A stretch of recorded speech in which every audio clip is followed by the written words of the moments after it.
কিয়ান ফল খেতে ভীষণ ভালোবাসে, আর ফলের মধ্যে আম হচ্ছে ওর ভীষণ পছন্দের একটা ফল। তাই যখনই ওকে আম দেওয়া হয় না কেন, ও কখনই বিরক্ত প্রকাশ করে না। আর আমারও ভীষণ ভালো লাগে এই ব্যাপারটা, যে এই ছোট্ট বয়সে ও ফল খেতে পছন্দ করে, সবজি খায়। তো আমি যখনই ওকে কোনো ফল দিই না কেন, সেটাকে আমি ০.৫ ঘন্টা আগে জলে ভালো করে ভিজিয়ে রেখে দিই। কারণ ফলে অনেক সময় কার্বাইড থাকে, তো সেটা বাচ্চাদের জন্য ভীষণই খারাপ, বা বিভিন্ন রকমের কেমিক্যালসও থাকে যেগুলো ফলের খোসার গায়ে লেগে থাকে।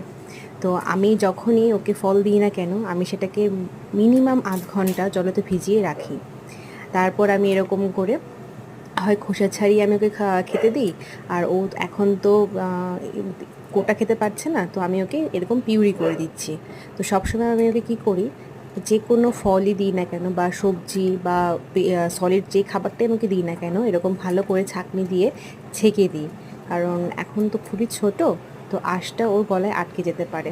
কারণ প্রথম যেদিন ওকে আমি আম দিয়েছিলাম, সেদিন আমি ওকে এমনি একটা আমের টুকরো ওর জাস্ট মুখের সামনে ধরেছিলাম। ও খুব আগ্রহ সহকারে নিয়েছে, খেয়েওছে।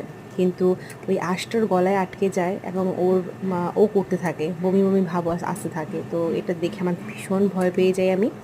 তো এরপর থেকে আমি যাই দিই না কেন, ভালো করে ছাঁকনি দিয়ে ছেঁকে দিই। কারণ এই আঁশগুলো বাচ্চারা কোনোভাবেই ভালো করে চিবিয়ে খেতে পারবে না। তো আমি এইভাবেই কিয়ানকে সবসময় ফল